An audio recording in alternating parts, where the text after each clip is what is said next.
नोएडा में मजदूर सड़कों पर आए और नोएडा में जो हुआ है वो सिर्फ हिंसा नहीं है, वो सालों की दबाई हुई चीख है, इसे समझना पड़ेगा। नोएडा में मजदूर सड़कों पर आए और सिस्टम ने तुरंत फैसला दे दिया कि ये तो अराजकता है। लेकिन सवाल है कि अराजकता पैदा किसने की? प्रदर्शन हम बार बार देखते हैं, लेकिन ये कोई पहली घटना नहीं है। सच्चाई ये है कि विरोध प्रदर्शन मजबूरी होते हैं जब आपकी रोजी रोटी दांव पर लग जाती है। जो आदमी 10 से 12 घंटे काम कर रहा है फिर भी अपनी जिंदगी नहीं चला पा रहा, जिसकी आवाज बार बार दबाई जा रही है, तो फिर ऐसे में अगर वह सड़क पर आता है तो हैरानी क्या बात है। सोच कर देखिए कि नोएडा में न्यूनतम वेतन 13,690 रुपए प्रति मास है।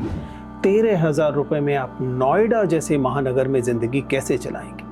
दिल्ली कहता है कि दिल्ली की ये न्यूनतम वेतन 19,846 है, यानी कि त्रिलोकपुरी में आपको 19,846 रुपए प्रति महीना न्यूनतम वेतन मिलता है। और अगर आप केवल 400 मीटर दूसरी तरफ चले जाएं और नोएडा में प्रवेश कर जाएं तो आपको ये न्यूनतम वेतन 13,690 रुपए हो जाता है। आपको क्या ये जस्टिफाइड दिखाई देता है? और गलती जो है वह सिस्टम की है। आप सिस्टमिक गलतियों को व्यवहार की गलती बनाना बंद कीजिए, क्योंकि ये केवल भीड़ नहीं है। सोचिए किसने यूनियंस को ऐसे डिफंक्ट कर दिया कि अब कलेक्टिव बार्गेनिंग की गुंजाइश नहीं बची। यही यूनियन दरअसल सेफ्टी वॉल्व की तरह काम करती थी, जिसकी वजह से आप उम्मीद कर सकते थे कि जब मजदूरों को कोई परेशानी होगी वो प्रशासन से बात कर पाएगा। सच्चाई ये है कि सिस्टम जब इंसाफ देने से पीछे हटता है तो मजबूरन सड़क इंसाफ मांगने की जगह बन जाती है। हम जानते हैं कि इसके पीछे यह बात भी है कि कॉस्ट ऑफ लिविंग तेजी से बढ़ी है, खास तौर से जो हम ईरान और इजराइल के बीच युद्ध देख रहे हैं उसके बाद। लेकिन फिर भी